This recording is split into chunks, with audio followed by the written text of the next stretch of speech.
আসসালামু আলাইকুম গাইস, কেমন আছেন আপনারা?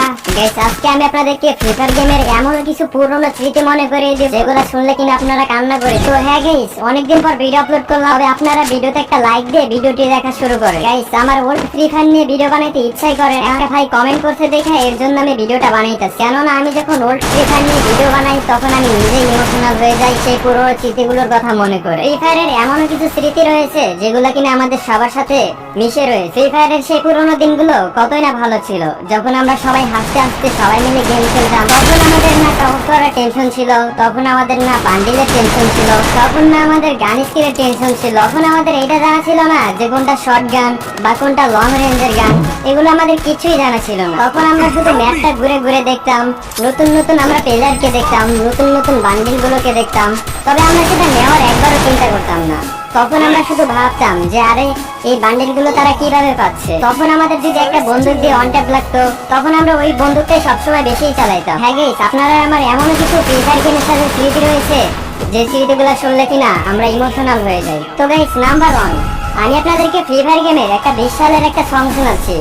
আপনারা সেই সংটা শুনলে অবশ্যই আপনারা একটু হলেও ইমোশনাল হয়ে যাবেন। তো চলুন একটু সংটা শুনে আসা যাক।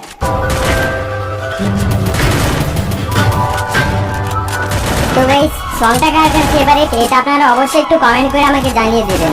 তো গাইস নাম্বার 2, গাইস মনে করেন তো সেই দিনগুলো যখন আমাদের নতুন নতুন ক্লাসিক স্কোয়াড আসলো, তখন আমরা ক্লাসিক স্কোয়াড খেলতাম।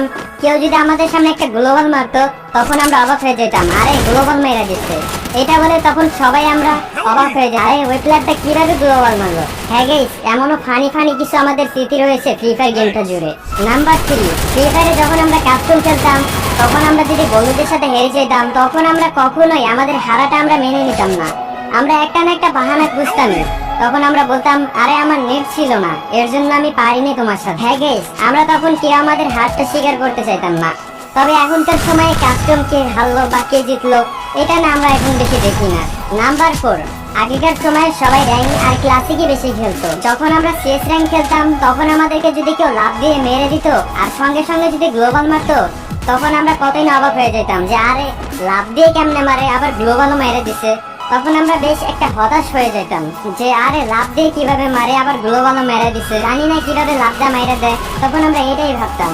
আর গাইস তখনকার সময় তো গ্লোবাল মারা এতটা সহজ ছিল না, তো ওই সময় সবাই র্যাঙ্ক আর ক্লাসিক গেমটাই বেশি খেলতো। নাম্বার 6, গাইস মনে করেন তো সেই দিনগুলোর কথা যখন আমরা কিনা হায়াতু ক্যারেক্টার নিয়ে গেম প্লে করতাম। তখন আমাদের ফ্রি ফায়ারের সবচেয়ে বেস্ট ক্যারেক্টার ছিল হায়াতু। তখন আমরা হায়াতু ক্যারেক্টারকে সবচেয়ে পাওয়ারফুল মানতাম। তো গাইস ফ্রি ফায়ার গেমের এমন হাজারো স্মৃতিগুলো রয়েছে। তো গাইস আপনারা যদি এই ভিডিওর পার্ট 2 দেখতে চান তাহলে আপনারা অবশ্যই কমেন্ট করবেন #part 2।